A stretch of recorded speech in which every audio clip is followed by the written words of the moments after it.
Thank you for having me, Dana. Well, we'll start with this. So the organization has sued the governor a dozen times. I read the suit myself, but I want our viewers to know, what are the damaging effects for closing public schools for this long? Absolutely. Every day that public schools are closed, and it's not just public schools, it's private schools as well. Every day that schools are closed, students suffer irreparable harm.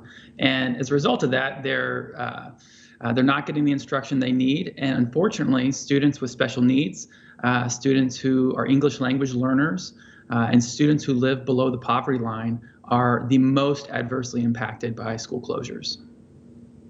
Well, I want to point out, because in the suit it did say things like, the digital and cyber learning effects that are taking place at home, or whether it's via Skype or Zoom, it just doesn't bear the same effect as it would in-person learning. So could you elaborate more on maybe why that is? Sure. Yeah, I mean, I think you can't replace people with technology. And so we see time and time again testing scores lower this year than they were last year.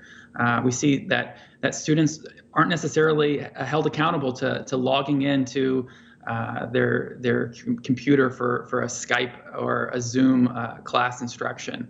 And at the same time, students, if they go to school, there are these other injuries that they're suffering now as well. Teachers notice.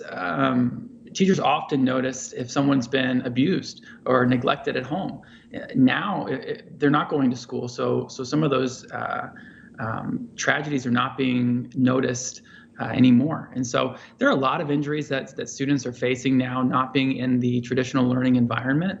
And it's unfortunate because the closures really aren't supported by science at all.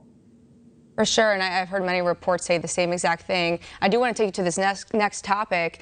We do remember those photos that surfaced of Governor Gavin Newsom dining in at a Michelin star restaurant while thousands of others are out of work, living on their savings. And then we had the Recall Gavin Newsom petition. So, Mark, I want to ask you, could it be possible that the recent reopening of the state could be somewhat of a political move?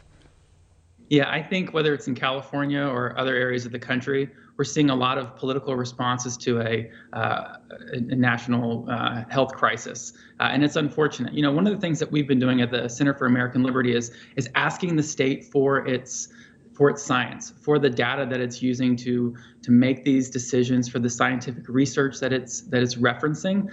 We've been asking for for this research, for this data since May. And largely, the state has just refused to provide. In fact, most recently, the state said that its interest in not disclosing these data points, this research, outweighed our interest in seeing it.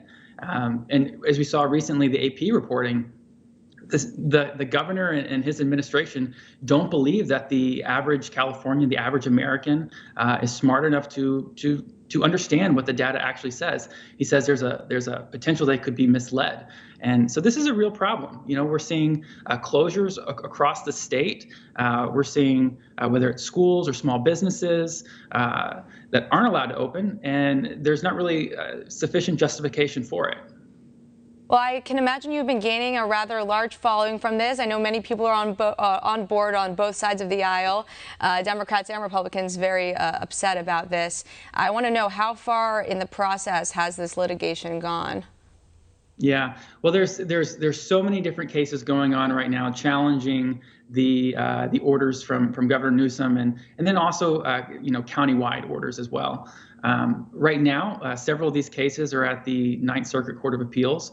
We're also representing churches in Riverside County and in San Bernardino County, and that case is actually before the Supreme Court as well. So these cases have progressed. They've been going on really since last May, and we're hoping to see some remedy from the courts very soon. Well, we will stand by and look out for those. All right, Mark Trammell for the Center of American Liberty, we appreciate your time. Thanks so much. Thank you.